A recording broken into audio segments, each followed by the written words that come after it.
Bonjour sportifs à toutes et à tous. Nous nous retrouvons bien encore une fois dans Club Sport Santé. Nous décryptons l'actualité sportive sur notre chaîne. Aujourd'hui, deux thématiques nous réunissent. Nous parlons bien sûr de ce premier tour réussi par les éperviers locaux. C'était à Abidjan, Côte d'Ivoire, face au Guépard à Prime. Nous avons sur ce plateau le sélectionneur de l'équipe justement à Prime du Togo, Koubadia Kader, avec qui nous aurons à discuter en long et en large. Nous parlons également de la nouvelle équipe fédérale au niveau de la Fédération togolaise de cyclisme, Baïtien Djabig, élu récemment justement à la tête de la FTC. Voilà pour nos thématiques. Tout de suite, écho des éperviers, on y plonge et on en parle.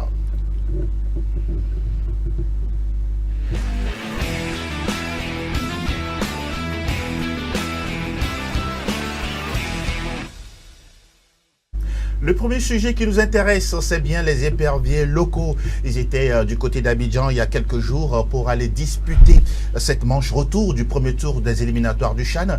Etchevi Tengue, bonjour et merci d'être là. Comment vous allez? Bonjour Angelo, bonjour à toutes et à tous. Ça va. Vous allez bien? En pleine forme. En pleine forme, ouais. Malgré la chaleur. Mais ouais, on est obligé de tenir. On fait avec, nous sommes en Afrique. Ouais, n'est-ce pas? Nous avons également l'honneur d'accueillir sur ce plateau Koubadia Kader. Bonjour coach. Bonjour. Comment vous portez-vous? Très bien. Ça se voit. Oui. En pleine forme, hein? Oui, ça va, Dieu merci. Dieu merci. On se plaît pas. D'abord, félicitations. Merci à nous. Pour le premier pas franchi. Vous êtes revenu comment? Soulagé, on pourra dire encouragé pour la suite? Oui, on est, comme vous avez dit, c'est toujours bien d'avoir, après une victoire, ça fait du bien. Certes, on est venu soulagé, oui, je peux dire ça, oui, pourquoi pas, parce que, bon, voilà, vu la situation dans laquelle on était parti, dans quel sens, parce que si vous avez remarqué, le championnat togolais s'est arrêté depuis quelque temps, il n'y avait pas de trucs, donc, vu ces conditions-là, oui, je peux dire qu'on est soulagé. Coach Kader Koubadia, quand on voit cette situation dont vous aviez parlé tout à l'heure, vous avez pris cette sélection, ce match retour que vous avez gagné face au Bénin, c'est dû au travail ou bien c'est une question de mental, un discours que vous avez transmis à vos joueurs? Ouais, je peux dire qu'on a conjugué les deux. On a conjugué les deux, c'est les deux, on va dire. Parce qu'on est, comme je dis, c'est comme si je vais ressasser les mêmes mots, me répéter, parce qu'on est dans une situation où il faut maximiser le temps et il faut galvaniser le groupe. Je sais que ça va jouer plus sur le mental. Je peux dire que bon, plus on a travaillé, oui, certes on a travaillé, surtout le jeu oppose, autrement dit, les tactiques, comme ça pour pouvoir, comment dirais-je, optimiser nos efforts. Dans quel sens? Parce que il faut courir, mais si tu cours mal, ça sert à rien. Ah oui, ça c'est rare d'écouter un coach le dire, hein, si vous courez, c'est bon, mais si vous courez mal, ça ne sert à rien. D'abord, revenons sur cette qualif, hein, pour l'instant pour le premier tour, réussi pour le second.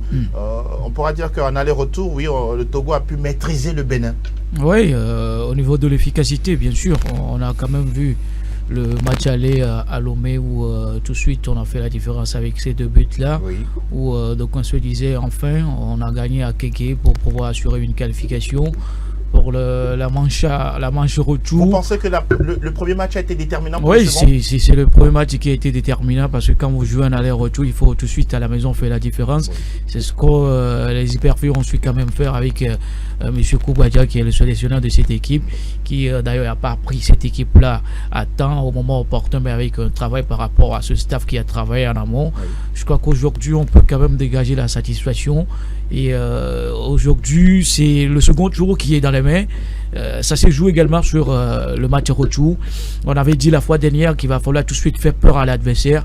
Et à la 4e minute, avec ce but marqué par Kloupo, on s'est dit que voilà, enfin, le ça Togo, mettait plus de pression. Ça mettait plus de pression. De marquer 4 buts. Quand vous mettez un premier but dans les 5 premières minutes face à un adversaire, là ils sont en doute et à tout moment ça peut passer quand vous insistez encore là-dessus. Donc on a vu une équipe très déterminée parce que la fois dernière on se disait que voilà, ces joueurs ont leur avenir sur ces rencontres-là. Donc c'est de la grande satisfaction, même si rien n'est encore fait. Oui. On peut pour l'instant se contenter de cette qualification. Vous le dites si bien, on n'est pas encore au CHAN, mais on se rapproche, Kader Koubadia, pour faire le cumul des deux matchs. Ça fait 3 buts marqués, un seul encaissé.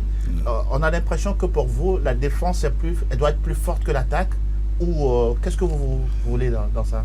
Non, parce que dans quel sens il faut toujours inculquer à ces joueurs que, bon voilà, la première défense, c'est l'attaque. Donc certes, des fois, comme pour résumer les deux matchs, le premier discours qu'on avait à cet endroit des joueurs est que, bon voilà, on va jouer le match aller, le match retour chez nous. Cela veut dire qu'il faut donner le maximum chez nous, faire ce qu'on peut faire pour décourager l'adversaire. Le match retour, on va essayer de gérer, sachant que bon voilà, le procédé où si tu manques à l'extérieur, ça compte deux, ça nous a beaucoup avantagé aussi. On va évoquer avec vous l'état d'esprit général de votre groupe. Aujourd'hui, Koubadia Kader est comme un aîné, quelqu'un de référentiel, ou c'est le coach qui donne des ordres comme un général à la tête de sa troupe? Franchement, non, ordre, non, je donne pas. J'échange beaucoup avec eux. Je les prends comme des petits frères. Je sais pas. Je suis avec eux comme excusez-moi le terme, un entraîneur moderne, pas de barrière, on fait des blagues ensemble. Mais dans ça aussi, on profite pour leur donner la preuve en est pour illustrer ce que je veux dire. Oui. Parce que des fois, bon voilà, avant le match contre le Bénin, bon, on a travaillé. Je tiens d'abord même pas ce canal à remercier mon staff, l'instance sportive, la fédération, le ministère de Jeunesse et des Sports qui ils ont amené leur couche aussi. Exact. Avant le match, après un travail, bon, je me suis dit, bon, pourquoi pas ne pas avoir la décision de leur part. Donc, du coup, j'ai coupé des petits papiers que j'ai distribués à tous les joueurs. J'ai dit, ok, maintenant, ce qu'on va faire, après un manger comme ça, j'ai dit, mais dispersez-vous. J'ai cherché 23 stylos. J'ai dit, dispersez-vous. Et prenez, chacun doit noter sur le papier, dans le système dans lequel il se sent à l'aise. Dans sa zone de confort où il peut se sentir à l'aise. Pourquoi disperser? Parce que je me suis dit que, bon, voilà, on s'est dit, on va dire que s'ils sont en groupe, dans un groupe, il y a toujours des leaders et puis des suiveurs, on va dire. Exactement. Donc, du coup, après, on a vu que, après, on a fait les décomptages, on a vu que, bon, voilà, le système 4-3-3 est revenu souvent. Donc, je dis, bon, à partir de maintenant, on va travailler sur le système 4-3-3. Et c'est comme ça, bon voilà, si vous avez remarqué, je vais profiter même pour souligner, pour zoomer, pour mettre la lumière sur ça, que le match aller ici, la première partie était très intéressante. C'est ce que j'aimerais voir, c'est ce que, voilà, nous, le staff et tout, c'est ce qu'on attendait à jouer la possession. Le contenu du jeu, je crois que c'était intéressant dans les 40 minutes comme ça, oui. On a su garder le ballon, sortir le ballon de derrière par des petites passes, de ne pas dégager pour pouvoir fatiguer l'adversaire, vu qu'ils étaient à 5e journée du championnat et nous on s'est arrêté. C'est une stratégie aussi de les faire courir pour pouvoir les assommer après. Waouh, je viens de découvrir, peut-être comme vous, cette méthode-là d'impliquer tous les joueurs en distribuant des petits papiers avec les 23 stylos. Vous avez récupéré les stylos après? Bien sûr.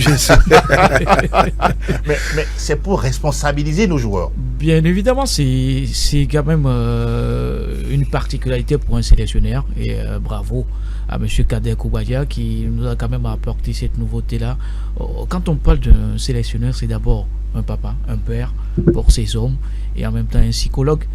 Pour moi, ça a été un travail psychologique et en même temps technique, parce que ça en est sorti également une tactique en 4-3-3. Et quand vous avez ce système en jeu, c'est pour être beaucoup plus offensif. Et on l'a senti, lui-même il vient de le dire, dans les 40 premières minutes, on a vu une équipe togolaise qui a beaucoup plus possédé le ballon dans les pieds. Et ça, c'est pas habituel. C'est pas habituel pour les équipes du Togo.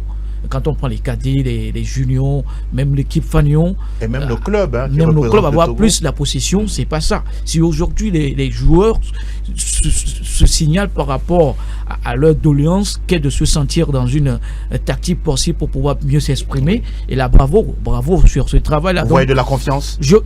C'est totalement la confiance.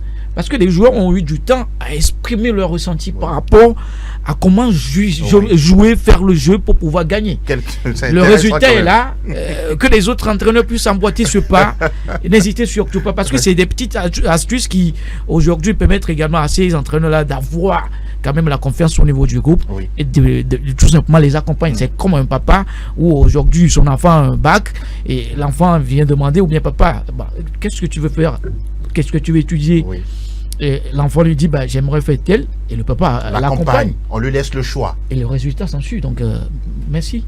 Coach, vous aviez entre-temps évoqué de jouer en 3-5-2 histoire d'avoir une certaine continuité avec les joueurs de votre sélection et les 1.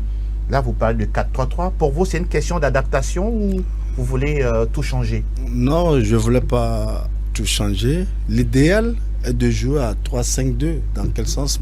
Normalement, même une équipe nationale, un pays qui a... Voilà.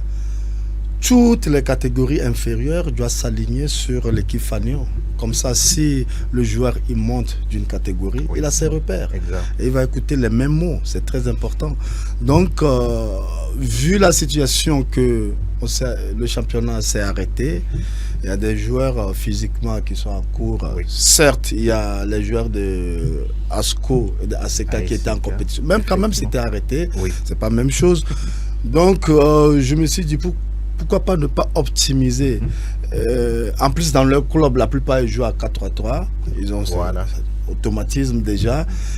Pourquoi pas ne pas venir juste fortifier, juste mettre ça soit plus solide dans les trucs. On va gagner du temps. Parce que, comme il vient de dire, monsieur, pardon, Etchevi, un sélectionneur, c'est comme un psychologue, un grand frère, tout ça, être entraîneur, à l'écoute. Voilà, et tu dois écouter aussi, échanger avec tes joueurs pour comprendre ce qu'ils ont dans la tête. Et la mayonnaise a pris, pourquoi pas. Mais si je dis qu'on a joué 40 minutes sur ça, c'est normal, je savais que ça n'allait pas être continuer sur la durée. Ça, je le savais depuis que deuxième mi-temps, ça va être chaud. Ça, je le savais parce que je sais qu'on joue la possession. Vu que physiquement, on n'est pas encore... Je vous signale qu'on a fait un seul stage pour vous dire. Exactement. Avant ce match. Ce qui est insuffisant. Oui, qui est insuffisant. Je ne veux pas dire que c'est coupable, mais c'est la situation, cette situation qui est innocente, qui s'est invitée dans l'équation. Mais... C'est ça, il faut maximiser le temps, il faut gagner du temps avec cette possession de balle où l'adversaire, plus tu as le ballon, cela veut dire que c'est l'adversaire qui va courir. Exactement. Et c'est rare devant un joueur qui a le ballon qui tire consciemment dans son but, on va dire. Parlons de méthode, vous l'avez évoqué, nos joueurs ne sont plus en championnat depuis un bon bout de temps. Comment vous arrivez à maximiser leur état de forme? Parce que là, ça doit être compliqué, hein. C'est compliqué en même temps. Je ne vais pas me jeter des fleurs. Je ne vais pas jeter des fleurs à mon staff tout. La plupart aussi on était joueurs. On sait que le mot ça compte beaucoup. La communication ça compte beaucoup. Et puis l'état psychologique du joueur, il faut le mettre en confiance pour pouvoir arriver à votre objectif.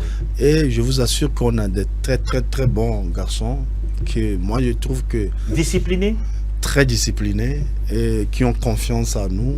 Et dans quel sens? Et je vais profiter aussi pour dire de passer par ce canal, de suivre cette génération parce qu'il y a de la qualité, parce qu'on avait une génération que j'avais vue une fois, je crois que c'était la CAN des U17 qu'on avait eu ici, la génération 2007. Voilà, 2007. Génération Manissa voilà. Kevin Boalé, Segbefia, c'est une très bonne génération que on n'a pas su garder cette génération.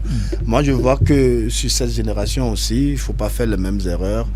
Il faut qu'ils soient encadrés. Et moi, je pense que parmi eux, il y aura beaucoup qui vont jouer en équipe A, ça c'est sûr. Vous le dites bien. Et on sent de la confiance en vous. Ce sont des joueurs visiblement que vous portez et que vous aimez. Parce que ça aussi, c'est important. C'est important, oui. N'est-ce pas? C'est important. D'aimer ces joueurs. Bien sûr. C'est très important. On va évoquer vos objectifs à la tête de cette sélection. c'est pour les éliminatoires du CHAN ou pour vous, Koubadia Kader voit loin, très loin? Oui. Moi, mon objectif est que d'avoir un vivier pour l'équipe nationale Fagnon. En même temps, avoir une équipe, pas une équipe, un jeu. Voilà. Que l'éthique doit être plus fort que la qualité du joueur. Qu'est-ce que vous voulez dire par là? Je veux dire qu'il faut que l'équipe togolaise ait une identité de jeu. Parce que la plupart du temps, les équipes jouent, les joueurs sont côte à côte. Ils jouent côte à côte. Ça veut dire que c'est l'addition du talent. Il faut qu'on ait un plan de jeu. Il faut qu'on ait une éthique propre à notre jeu. Qu'on dit avant, je donne un exemple, qu'on dit Brésil, on sait que oui, ça va chipoter. Le ballon va chipoter, ça c'est sûr. Mais au Togo, on n'a pas cette... Bon, ça va venir. Identité de jeu. Que, oui, il faut qu'on ait notre propre identité de jeu. En cela, vous accueillez avec joie l'arrivée du prochain DTN? Bien sûr, pourquoi pas. Il va beaucoup vous aider? Comme on dit, beaucoup de viande ne gâte pas la sauce. Donc pourquoi pas, nous on est prenants. Si ça va venir optimiser nos intentions, nos objectifs, pourquoi pas. Mais la chance qu'on a, il y a beaucoup de personnes qui aiment le football au Togo. Il y a beaucoup de personnes qui veulent accompagner le foot au Togo. Et nous, en tant que, je vais dire, nous, l'équipe A', parce que si vous avez remarqué, les équipes de catégorie inférieure, les U17, U20, ils ne sont plus en compétition. Aucune compétition. Non, ça, c'est vrai. U20, ils ne sont plus en compétition. L'équipe Fagnon, pour le moment, on va être factuel. Factuellement, ça tangue, on ne sait pas si... Voilà.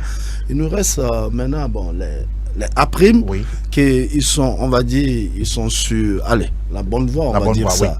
Donc, on n'a pas le choix de donner tout pour. Parce qu'un pays, vous savez, le sport doit servir de ciment pour une population. C'est ça qui va nous unir, qui va être la cohérence dans la société. Oui, on comprend aisément qu'avec Koubadia Kader, il veut être un des architectes du football en renaissance dans notre pays. Et nous en avons énormément besoin aujourd'hui quand on parle de l'histoire du football togolais. D'abord, M. Koubadia a quand même écrit une histoire en étant pour une première fois en Coupe du Monde et en marquant également. Donc aujourd'hui, s'il est meilleur buteur de l'histoire de la sélection. De la sélection, ça il faut le dire. Il faut le dire également. Et aujourd'hui, merci de le souligner. Ce record, forcément que dans les années à venir peut être battu si on arrive bien sûr à faire un travail en amont à la base. On parle avec un suivi. C'est le mot qui nous manque au Togo. Oui, le suivi. Quand on prend, on a eu quand même à reculer un tout petit peu dans les années antérieures. L'année 2007, il n'y a pas eu de suivi où il y avait quand même beaucoup de talent. Mais aujourd'hui, ils sont laissés sur le carreau, donc on ne joue même plus au football. C'est l'occasion avec cette équipe A'. Lui-même, il a dit tout à l'heure qu'il y a quand même des bons joueurs là-dedans. Moi, j'ai eu toujours à dire qu'il y a quand même des joueurs qui peuvent aller concurrencer ceux de l'équipe A. Et sans photo, des joueurs aujourd'hui en A' méritent d'être à la place qu'il faut en sélection nationale. Et ça passe par le travail, comme on dit. Donc pour moi, si on arrive à apporter quand même une identité au football togolais, ça va jaillir d'abord sur les catégories inférieures et en même temps tomber sur l'équipe Fagnon. Donc c'est très important d'avoir une philosophie de jeu. Et ça, pour 5 ans, quand on remonte en arrière, le Togo n'a pas cela. Avec Paulo Duarte, on se disait 3-5-2, on a au moins une identité. Aujourd'hui, ça n'existe plus. Donc c'est un travail qui se fait. Si les gens avec de bons cœurs peuvent quand même accompagner M. Kader, moi j'ai quand même confiance qu'on aura cette identité-là pour pouvoir retrouver des bons joueurs. C'est ce dont nous avons besoin en parlant de bons joueurs. Il y a une petite polémique. Vous êtes là avec nous, nous aurions aimé éclaircir beaucoup de téléspectateurs. C'était concernant un certain Bruno Avotor qui n'avait pas été appelé lors du premier regroupement, mais après, vous l'avez intégré. Qu'est-ce qui s'est réellement passé avec le meilleur buteur du championnat, du dernier exercice? Non, c'est une polémique stérile, moi je veux dire. D'accord. Dans quel sens? Parce que avant ce regroupement, on devait faire un regroupement au mois de juillet. Il était dans le groupe. J'ai envoyé la liste à la fédération. Mais après, vous savez, moi j'étais dans la détection à Sochaux, on allait au Nigeria, en Côte d'Ivoire, Kenya, Sénégal pour piocher les jeunes pour pouvoir les mettre en Europe. Oui. Mais j'ai appelé à votre maintes fois, je ne l'ai pas eu, mais j'ai eu le coup d'un ami qui est dans cette détection qui me fait savoir que non, il devait partir en Algérie. Ah, d'accord. Donc, moi j'ai appelé pour moi, il est parti en Algérie. Et ils n'ont pas donné de suite. Non, Quand vous l'avez appelé, il n'a pas répondu. Ça sonnait même pas. Oh là là. Ça sonnait même pas. Ah, donc du coup, non, c'est pas de sa faute. Non. Bon, on veut comprendre simplement. oui, ça sonnait même pas. Donc du coup, bon voilà, moi je me suis dit, en plus c'est premier stage, Oui. c'est pas une liste définitive. Voilà. Mais je vais profiter aussi de passer par ce canal pour dire que même si on finit meilleur buteur du championnat ou quoi, mais c'est pas un passeport pour être en équipe nationale. C'est pas une garantie. C'est pas une garantie d'être convoqué en équipe nationale. Coach, vous êtes fort, vous êtes sérieux là? Oui, c'est pas un Sénégal. Si par exemple, vous êtes meilleur buteur du championnat et à la fin, le sélectionneur qui est en place ne vous appelle pas, vous n'allez pas être en colère?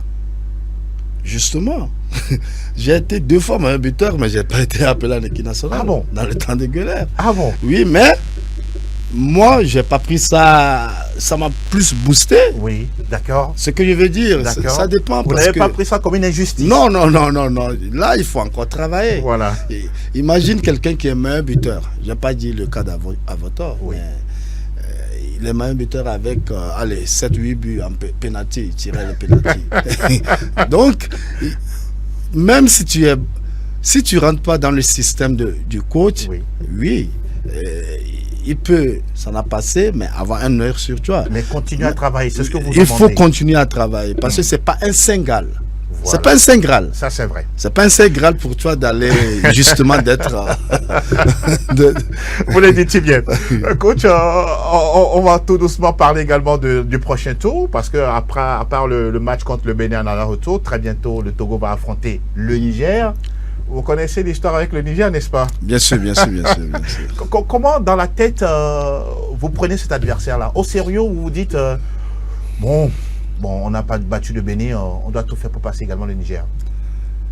Bien sûr que le Niger, on sait que c'est des clients. Oui. C'est une équipe, et je tiens à souligner que l'équipe nationale du Niger A prime, c'est ça qui joue à la place des A. Et ils n'ont pas de professionnels. Exactement. Cela veut dire qu'ils ont beaucoup de matchs dans les jambes. Donc c'est une équipe à prendre au sérieux. Et je souligne aussi que le CHAN dernier, ils étaient partis jusqu'à demi-finale de la compétition. Pour vous dire que c'est des vrais clients qui physiquement ils sont là. Et je vais profiter par là pour dire, je crois que c'est une question pertinente. Oui. Il va falloir que l'équipe nationale apprenne qu'on a plus de stages et plus d'accompagnement. Je ne dis pas qu'on n'est pas accompagné, jusqu'à maintenant on ne se plaint pas, mais il faut plus d'accompagnement encore pour pouvoir faire face à cette adversité parlante. Koubadia qui dit quelque chose de sérieux là. Oui, plus d'accompagnement, parce que le Niger, pour beaucoup, c'est juste un pays quelconque, hein.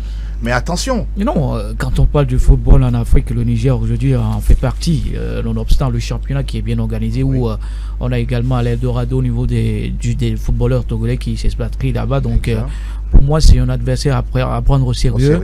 Il a quand même su dire tout à l'heure que c'est une équipe qui, d'abord avec les A-prime et l'équipe nationale, heureusement qu'on aura un match qui va se jouer où ils accueillent le Kenya. Le Soudan ici. À Kéké. Donc il faut tout de suite un comité pour pouvoir suivre ces matchs-là. Vous serez sur ce match, non? Non, malheureusement non, parce que je serai au Libéria. Mais Libéria, il y a une avec équipe la sélection. Voilà, il y a une équipe qui va les suivre. Il faut forcément une équipe pour suivre ce match-là. Donc moi j'ai toujours eu à dire que le stage pour une équipe nationale ne suffit pas. il faut multiplier des matchs amicaux. Pourquoi ne pas aller au Ghana pour faire ce stage-là? On a des clubs ghanéens là-bas qui sont aujourd'hui au niveau. Dans la sous-région, il y en a tellement. Tout est question de planning avec les moyens qui l'accompagnent. Surtout et les si moyens. on a quand même les moyens en place, on peut quand même aujourd'hui permettre à cette équipe-là d'être beaucoup plus dynamique, parce qu'il faut les compétitions dans les jambes. Aujourd'hui, on n'a plus de championnat. La seule façon d'y arriver, c'est de multiplier les matchs amicaux, et ça passe par une bonne organisation. Vivement qu'on puisse quand même écouter les doléances du sélectionneur, parce que lui, il a quand même besoin de cela pour pouvoir jauger la forme de ses joueurs. Et il a envie également d'aller loin avec cette sélection Kada Koubadia pour la conclusion de cet entretien. Qu'est-ce que vous tient à cœur à pouvoir dire avec notre caméra? Non, d'abord, je tiens à remercier SOS Dr. TV, c'est ça? Merci, exactement. Je tiens aussi à remercier les personnes qui sont dans l'ombre, qui ont su mettre leur temps, leur personne pour pouvoir instaurer cet échange. Et je profite aussi à dire merci à vous deux pour certaines que vous avez lancées envers de la population, comme ils viennent de le dire. Quand je parle de l'accompagnement, y compris tout ce qu'il a dit, les matchs amicaux véritables, pour dire que même déjà je suis sur certains, avec le manager général sur un certain dossier. D'accord. On va taire les noms pour l'instant. Donc, je profite aussi pour dire merci à tous les Togolais qui nous ont accompagnés dans leurs prières. Je tiens aussi à remercier les médias qui ont su faire le nécessaire pour, dans la possibilité de leur pouvoir, pour pouvoir optimiser nos chances. Et que vive le Togo. Ça a été un plaisir de vous avoir écouté. Le plaisir est partagé. Nous espérons vous retrouver très bientôt pour parler d'autres thématiques liées au football. Inch'Allah. Inch'Allah. Merci, Etchevi, on reste ensemble. Oui, on reste ensemble. On va continuer cette émission pour parler de la deuxième thématique. Nous parlons bien sûr de la petite reine, si vous voulez, du vélo. C'est juste derrière le jingle Actualité nationale. À tout de suite.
Nous abordons la seconde thématique de ce numéro de Club Sport Santé. Nous parlons de la petite reine, sinon de l'actualité du vélo. Nous sommes avec le nouveau patron de la Fédération togolaise de la discipline, Baïtian Djabik. Bonjour, président. Bonjour. Comment portez-vous? Il y a quelques mois, vous étiez avec nous sur ce plateau, mais vous n'aviez pas la casquette du président. Vous étiez toujours dans le bureau fédéral. D'abord, félicitations. Merci beaucoup. Vous allez être désormais la nouvelle figure, sinon le nouveau visage du cyclisme togolais. Comment est-ce que vous appréciez tout ce qui s'est passé durant les élections jusqu'à ce jour? Eh bien, Je suis tout simplement content de tout ce qui a bien pu se passer et avoir le soutien et l'engouement que cela a suscité, le soutien de tout le monde. Je m'en félicite. Quand on regarde, on est en 2024, peut-être il y a 10 ans, 15 ans, vous êtes dans le vélo depuis des années. C'était votre ambition un jour d'être au premier rang et avoir des collaborateurs pour accompagner le cyclisme togolais? Pas tout à fait ça, mais j'étais animé d'une volonté d'aider à porter plus haut notre discipline. Donc ce n'est pas forcément la tête qui est important, mais l'action qu'on peut mener pour arriver au sommet. C'est ce qui importe le plus. Aujourd'hui, vous êtes le nouveau patron. C'est que vous avez beaucoup de projets. Hein. Vous n'êtes pas arrivé parce que vous êtes beau, parce que vous êtes riche, mais c'est parce que vous venez avec un gros programme chargé justement d'activités. Oui, c'est vrai, je suis porteur de grandes ambitions. Oui. Parce que le cyclisme, jusqu'ici, la manière dont ça se déroule, ça ne me plaît pas. C'est vrai que, comme vous l'avez souligné, je suis dedans depuis un temps, mais je jouais le second rôle.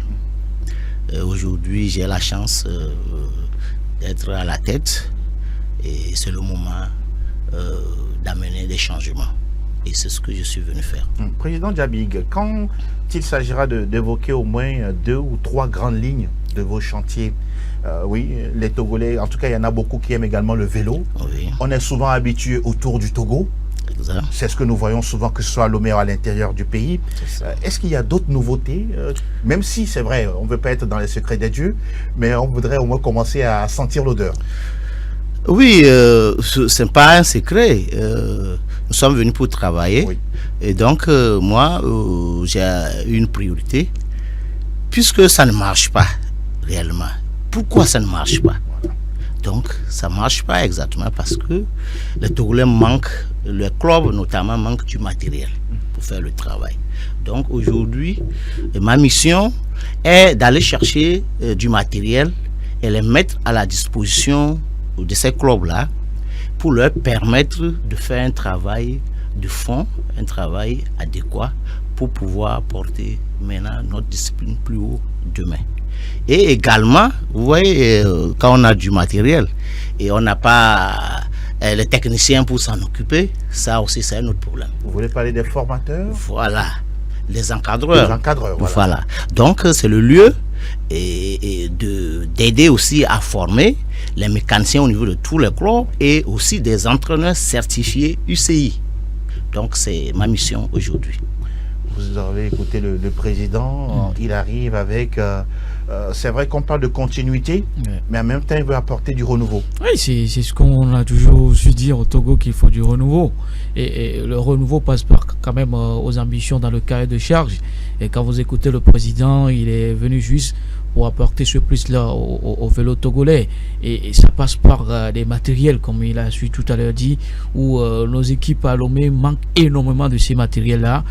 Quand vous prétendez être champion et que vous n'avez pas tout ce qu'il faut à votre disposition pour pouvoir prétendre être sur le premier plan, vous allez beau travailler, mais techniquement, ça ne va pas marcher. Et d'abord, quand on met un accent particulier sur l'évolution du cyclisme au Togo, ça passe par les encadreurs qui s'y connaissent à la matière, qui sont formés et qui veulent à leur tour quand même former ces athlètes-là. C'est de la psychologie également hein, pour les cyclistes. C'est pas que du matériel. Et ça passe par la formation, du recyclage, beaucoup plus de championnats, de compétition dans les jambes. Et quand il n'y a pas les matériels, on ne peut pas organiser des championnats. On ne va pas courir avec les vélos de sport pour pouvoir se remettre en santé. Non, il faut juste des vélos adaptés aux disciplines. Et aujourd'hui, un nouveau président, c'est une nouvelle ambition, apporter beaucoup plus de changements. Vivement qu'il y ait quand même des moyens en place, parce qu'on peut beau avoir des ambitions, mais quand on n'a pas les moyens, on est obligé de rester sur place et voilà, vivement. Vous aviez été longtemps avec le président sorti, M. Kodo, un ami à vous, un frère. On dit souvent c'est au bout de l'ancienne corde, quand la nouvelle. Il a laissé quelque chose de bon que vous gardez, sur lesquels vous allez continuer? Oui, tout à fait. J'allais dire que moi je suis un peu plus chanceux que lui. Excusez-moi. Je vous en prie. Lui, à son arrivée, il n'a rien trouvé comme matériel. Là, au niveau même déjà de la fédération. Exactement. Et moi aujourd'hui, il m'a légué 10 vélos. 10 vélos neufs, il faut le dire. Et professionnel? Oui, bon. Élite. Élite. Ah d'accord, donc il y a chaque catégorie. Semi-professionnel. Voilà. D'accord. 10, hein? 10. Ah, ce n'est pas rien. C'est pas rien. C'est pas rien, puisque lui n'a pas eu cette chance. Oui, exactement. Mais c'est insuffisant. Oui. C'est insuffisant. Taille, il faut faire plus. Oui. Et donc moi aujourd'hui, en dehors des clubs, au niveau de la fédération, le but c'est d'avoir des vélos professionnels. D'accord. De telle sorte que... Et ça coûte combien souvent? Un vélo professionnel par exemple? Un vélo professionnel à partir de 5 millions. 5 millions de francs CFA. Pour un vélo? À partir de 8 000 euros, 8 000, 10 000, et jusqu'à 15 000. Au moins un club doit en avoir combien au moins? Un club doit avoir 12 vélos. Ah ouais. Ça fait deux équipes. Fortune, hein? Ça fait deux équipes. Waouh. Eh ben, ça ne vous fait pas peur tout ça? Non, c'est pour ça que je suis là. Il faut dire que je suis déjà rentré en négociation avec des gens et il y a une volonté quelque part qui veut m'appuyer. Mais vous voyez, au niveau des clubs, lorsque vous prenez la pépinière, vous voulez faire semer une pépinière, oui. Vous ne pouvez pas aller prendre des vélos de 5 millions pour venir mettre quelqu'un qui n'a jamais fait le vélo, vous le mettez, c'est pour vous foutre ça en l'air. Donc il faut les vélos bas de gamme, ce qu'on appelle les vélos débutants. Mais ce n'est pas que ce n'est pas de bons vélos, oui. C'est de bons vélos. Donc, et pour avoir ces vélos-là, il y a une bonne volonté qui veut bien mettre à notre disposition 120 vélos. 120. Sauf que nous devons aussi débourser une certaine somme. Oui. Vous voyez, il y en a qui... ça dit que quand on veut faire un effort, quand on veut participer à l'effort de guerre, chacun doit faire sa part. Alors donc la bonne volonté demande à la fédération de contribuer à hauteur de 20%, ce qui fait 30 millions. Wow. Pour ces vélos débutants. Pour que vous ayez donc, au moins les 120. Pour que nous ayons les 120 vélos. Et aujourd'hui, c'est notre grand problème. Oui. Voilà, donc je profite de ce plateau pour lancer un appel aux autres bonnes volontés, à tous les Togolais, de nous aider à avoir sous peu les 30 millions pour pouvoir combler le trou. Alors, on parlait tout à l'heure de la difficulté au niveau des clubs. Avant votre arrivée, les clubs sont en bonne santé? Pas du tout. Vous allez remarquer que lorsqu'il y a une compétition, beaucoup de clubs viennent avec 1 ou 2 coureurs. Vous voyez? Et c'est pas parce qu'il n'y a pas de pédaleurs, c'est parce qu'il n'y a pas de matériel. C'est le plus gros problème.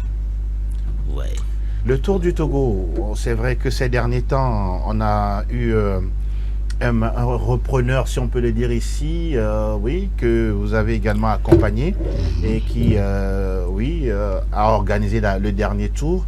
Mais pour vous, le tour n'est pas une priorité des priorités? Pour le moment, non. Il faut le dire clairement.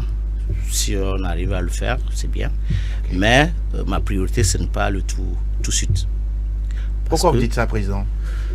Vous savez, j'ai mal au cœur de voir mon pays être à la traîne. Il y a peu, à l'époque d'Anani Kofi et Moreira, vous voyez, le Togo était toujours devant. Toujours. Aujourd'hui, le Bénin était loin derrière nous. Aujourd'hui, c'est nous qui sommes derrière. Et chaque fois qu'on organise ces tours-là, nous voyageons, on va au Bénin, au Burkina, à Côte d'Ivoire, un peu partout. Et même chez nous, nous sommes toujours derniers. Je me rappelle, le dernier tour que j'ai couvert, c'était en 2016. Et c'était des étrangers qui étaient... Voilà, la dernière fois, c'était pareil, nous sommes derniers. À quoi bon participer toujours, organiser, prendre des centaines de millions pour organiser quelque chose et être dernier? Ça dit que tout ce que vous avez mis en jeu, les gens viennent ramasser, partir, on vous laisse, vous restez sans vélo, sans... Ça dit que parfois même avec des dettes, ça ne sert absolument à rien pour moi. Il faut retourner à la base et préparer au niveau de la racine et monter de manière crescendo et pour atteindre des sommets demain.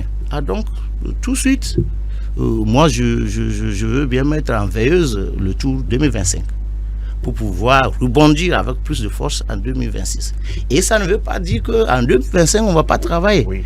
C'est le moment, l'année là même qu'il faut travailler, organiser beaucoup de compétitions pour pouvoir mettre ces jeunes-là en jambes, les préparer. Oui.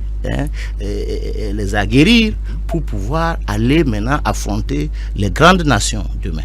C'est mon ambition. Parce que au bout, à la fin de mon mandat, je compte aller même au Tour de France. C'est mon ambition. D'accord. Oui. Placer un cycliste ou deux au Tour de France en 2028. Comme le fait déjà l'Éthiopie. L'Érythrée, pardon. Justement, avec ce jeune homme-là qui a fait sensation les dernières fois. Ah oui, mais nous croisons les doigts. Hein. Nous serons tellement enthousiastes de voir un Togolais sur le Tour de France. Ça va venir. Oui, ça va venir. Mais avant de vous retrouver, Président, vous êtes patient pour que dans les 2 ans à venir, là, vous puissiez travailler avant de rebondir plus tard? Vous êtes patient? Je suis déjà au boulot, mon frère. Je suis au boulot et c'est un travail de fond qu'il faut faire pour faire donc patienter, passer juste une année comme si on n'existait pas. C'est pas tuant. N'est-ce pas? Non. Et je voulais réagir. C'est quand même intéressant d'écouter le président pour mettre en suspens le Tour du Togo. On a quand même une compétition qui aujourd'hui arrive à avoir beaucoup plus de visibilité, mais qui au retour n'apporte pas grand-chose à la nation. S'il faut un arrêt et faire un travail à la base, je crois que c'est l'idéal. N'est-ce pas? C'est l'idéal. Il faut être prêt avant d'aborder une compétition. Et pour 5 dernières années, on a suivi quand même ce tour-là. Le Togo n'a jamais été prêt. On note souvent la différence au niveau des vélos qui ne sont pas de bonne qualité. Maintenant, c'est l'occasion. Qui se cassent, les chaînes se cassent. On l'emprunte parfois. C'est quand même pas une bonne image pour le Togo. Si le président dit aujourd'hui qu'il y a quand même une bonne volonté, c'est du partenariat. Où nous demandons également à toutes les sociétés qui veulent bien sûr accompagner cette fédération togolaise de cyclisme de venir. Parce que c'est là, ça peut apporter... Leur image aussi, ils les vendent. Hein. Ils les vendent. Donc, c'est du gagnant-gagnant, tout simplement. Donc, mettre en suspens le Tour du Togo, pour moi, je trouve que c'est la meilleure des choses. Histoire d'avoir une bonne compétition, d'abord, par rapport au championnat local, qui va nous permettre d'avoir des meilleurs. Et pour ces arrêts durant une année, on peut quand même aller participer à des compétitions par rapport au Tour dans la zone. C'est là, ça va permettre également à ces athlètes d'avoir beaucoup plus d'expérience. Donc, on ne va pas organiser des compétitions et ne pas en gagner en retour. Donc, pour moi, c'est quand même une bonne option. Ça tourne autour du travail en amont, donc vivement. Toujours par rapport au chantier dont vous avez parlé tout à l'heure, vous avez touché du doigt l'efficacité ou sinon la qualité des encadreurs. Pourquoi cela aussi vous avez parlé également de mécaniciens. Exactement. Ah, décidément, ce chat ne veut pas vous laisser. Hein. Mais tout ira bien, allez-y. Oui, ok, merci. Vous voyez, en dehors de Lomé, en dehors des clubs de Lomé, je n'ai pas vu un seul mécanicien certifié à l'intérieur. Je n'en ai pas vu. Et à Lomé même, ce n'est pas tous les clubs. Pas tous les clubs, il y en a au niveau d'Agaza, au niveau de l'Entente 2, et ça s'arrête là. C'est pas normal. C'est pas normal. On a donc près de quoi, 50, 70 clubs? Combien de clubs? Non, c'est 10 pour le moment. Lomé ou non, dans l'ensemble. Dans l'ensemble du pays. Les clubs affiliés. Affiliés à la FTC, 10. Bon, ce n'est pas aussi grand que ça, mais ça manque de mécaniciens. Il n'y en a pas. Rompus. Il n'y en a pas. Et ailleurs aussi, il n'y a pas d'entraîneur certifié. C'est vrai qu'avec Gagou, un travail à ce niveau a été fait au niveau des entraîneurs. Donc actuellement, tous les clubs disposent d'un entraîneur niveau 1. D'accord. Et donc nous sommes rentrés aussi en discussion avec l'Union cycliste internationale UCI pour pouvoir nous accompagner dans ce sens. Alors nous allons former les mécaniciens à tous les niveaux, niveau 1. Nous voulons bien offrir à chaque club un homme et une femme, s'ils les ont. Et donc au niveau des entraîneurs, nous allons les former au niveau 2. Et ensuite, c'est chaque 2 ans que l'UCI peut nous faire cette offre-là. Donc, niveau 2 en 2025 et en 2027, niveau 3. Vous voyez. Mais aussi les commissaires nationaux. Ah oui. Les commissaires. Exactement. Vous avez vu lors du tour passé, Oui. et les commissaires nous sont venus de l'extérieur, de la Côte d'Ivoire, du Burkina. C'est pas normal. C'est pas normal. Les Togolais sont talentueux. Il y en a. Il y a les amoureux qui sont là, les bénévoles. Oui. Vous voyez, il faut leur donner une formation et les déployer pour servir le pays. Voilà. Absolument. Vous le dites si bien. Dans les chantiers, un mot sur vos rapports avec l'UCI. Tout va bien? Non, tout va bien. C'est la même UCI que j'étais allé voir. Et il faut dire que sous le président Kodo, oui. c'est moi-même qui l'avais envoyé en Europe pour aller négocier les 10 vélos. Ah, donc je suis bien avec les membres l'UCI, de avec l'UCI. beaucoup de monde. On va évoquer le dernier point. Ça concerne également un point très important, l'appui de l'État et des partenaires. Parce que quand on voit souvent le tour, la première chose qui touche à l'esprit, c'est les panneaux publicitaires. Exact. On voit tellement de sociétés, les banques, les entreprises, tout ce que vous voulez. Beaucoup pensent même que vous ramassez des millions avec des sacs. Mais ce n'est pas forcément le cas, Président. Oui, c'est l'impression que ça donne, mais la réalité est tout autre. Oui, il faut le dire, cette année, nous avons fait le tour. On a fini avec des dettes. La fédération a fini le tour avec des dettes. Wow. Vous voyez?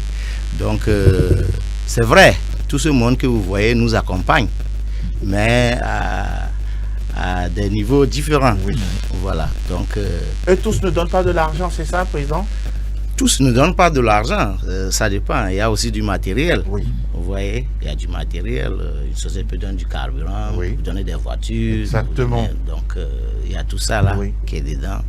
Et voilà, et une télévision peut nous offrir son plateau Effectivement, effectivement. et être présente. Voilà, d'autres vous Donc, donnent de l'eau, de la boisson. Tout à fait. Pas forcément de l'argent Pas liquide. forcément Voilà. du liquide. Donc, il y a Ce qui est quand même normal pour toute la population qui se dit que voilà, c'est des millions qui sont gagnés. Mais quand on parle d'une discipline, c'est pas que voilà de l'argent. Il y a quand même les à côté où il faut habiller les cyclistes. Oui, il faut mettre effectivement. quand même des voitures à leur disposition pour pouvoir les ramener sur le terrain. Il faut quand même des ambulances, des hôpitaux. Bien sûr, Ouais, la ouais, sécurité. La sécurité, c'est tout un travail qui se fait. Donc, ne soyons pas surpris de voir quand même sur les affiches ces partenaires. Ils apportent également beaucoup. Donc, que ça continue parce qu'on en a besoin pour pouvoir apporter beaucoup plus de visibilité au cyclisme togolais. Président, c'est l'occasion pour vous, vous l'avez dit, de saisir également cette opportunité de remercier d'abord l'État et en même temps de faire encore appel pour vous accompagner au niveau de la FTC et également les partenaires. Tout à fait. Oui, avant d'en arriver là, je voudrais effectivement remercier votre collègue pour ce qu'il dit. Le cyclisme est un sport très coûteux. Oui, les gens ne le savent pas. On le voit avec le Tour de France. Très coûteux. C'est très vous allez partir demander un casque, on va vous dire 50 000. Vous voyez? Ce que les pédaleurs mettent sur la tête. Sur la tête. Même les gants. Oui, les gants, les genouillères, les jambières, les chaussettes, tout est coûteux. Wow. Tout est coûteux. Simple pédale look. Oui. Vous en avez jusqu'à 100 000. Ah oui. Ou au-delà de 100 000. Ah oui. Est-ce que vous voyez? Donc, Donc, alors que c'est un sport gratuit. Oui. Gratuit. Donc, ça ne se fait pas dans un enclos, on dit, bon, vous payez 1000 francs pour rentrer sur. Et c'est le support qui se déplace vers la population. Ça, quand même, ceci devrait intéresser les partenaires, les sociétés, parce que lorsque nous nous déplaçons vers la population et quand vous nous accompagnez, vous avez beaucoup plus de visibilité. Beaucoup plus de visibilité. Donc, pour revenir, je voudrais effectivement remercier les plus hautes autorités de ce pays pour tout ce qu'elles font pour nous et leur dire aujourd'hui, nous voulons faire opérer un changement radical pour le bonheur de notre pays et il faut qu'elle fasse plus, qu'elle nous apporte beaucoup plus de subventions, que la subvention soit beaucoup plus colosse à partir de maintenant et que dorénavant et le Tour du Togo, il faut le budgétiser au niveau du budget national. C'est ce qui se fait au Burkina. Parce que c'est un événement national. C'est un événement plus que national, exactement. Voilà. Vous voyez, au Burkina, le Tour du Togo est budgétisé à 140 millions. Oui, mais le Tour en dehors de la subvention de fonctionnement. Vous voyez, bien sûr, c'est vrai que le Burkina, ça c'est ce que l'État donne pour le Tour. Oui. Et les sociétés apportent le Tour du Faso coûte environ 600 millions chaque année. Donc ici au moins l'État nous accompagnait avec 100 millions. Et vous voyez, on ferait mieux que le Burkina Faso. On ferait mieux. Ah oui.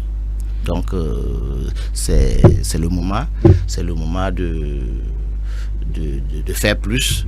C'est le moment de nous aider, avec cette bonne volonté que nous avons. Et il faut aider la jeunesse. Nous le faisons pour la jeunesse. Ce n'est pas pour nous-mêmes. Donc si tout le monde met la main à la pâte, je pense que demain il y aura un sourire. C'est tout ce sourire national. C'est tout ce que. Merci beaucoup. Le sourire national. Et c'est même ceux qui sont au niveau de la diaspora seront également fiers et même tentés d'accompagner justement ce tour, chacun à son niveau. Vraiment, ça c'est nécessaire. Et Thierry Tengue, vous voulez encore ajouter quelque chose? Sinon, oui, mais c'est quand même une des doléances que je souhaite aujourd'hui à l'endroit de l'État, le ministère des partenaires et tout. Parce que quand on parle de la Cour nationale, c'est pas seulement une affaire de seul président avec son staff. Pourvu qu'on puisse être unis, parce que c'est la seule façon d'y arriver. Quand on est unis et qu'on a la même vision, la même manière de faire les choses, on peut quand même aller loin. Donc que les cyclistes sachent que voilà, quand on choisit une discipline, quand on est passionné, il faut du travail. Absolument. Et qu'ils n'hésitent surtout pas également à aller approcher à ses partenaires. C'est pas seulement l'affaire du président, c'est également l'affaire des clubs qui doivent aller chercher des partenaires pour pouvoir accompagner la fédération. Parce que c'est un truc d'ensemble. Président, rapidement, peut-être sur les 2-3 prochains mois, vous allez faire quelle activité déjà? Quelque chose de prévu? C'est d'aller d'abord vers le club pour recueillir leurs doléances, savoir ce qu'ils veulent eux-mêmes d'abord réellement, et ensuite coordonner avec ce que nous avons préparé, et comme ça pour pouvoir lancer l'année juste après les fêtes. Et avancer avec beaucoup de succès. La stratégie de Kadek Ouaya, c'est clair. Qui va être à l'écoute. À l'écoute des athlètes, et comme vous l'avez dit, de la jeunesse. Parce qu'après tout, le vélo, c'est pour la jeunesse et pour la jeunesse togolaise. Président Djabik Baïssian, merci en tout cas. C'est moi qui vous remercie. On a été très heureux de vous écouter et nous vous souhaitons tout le meilleur pour la suite. Et nous serons encore ici pour vous accompagner et parler justement de ces succès au niveau de la Fédération togolaise de cyclisme. C'est ce qui met fin à ce nouveau numéro de Club Sport Santé. Merci à Sylvain, à Justin, à tous ceux qui ont travaillé derrière la caméra, sans oublier également Patrick. On se retrouve très bientôt pour d'autres actus sur SOS Docteur TV. À très bientôt. Bye bye.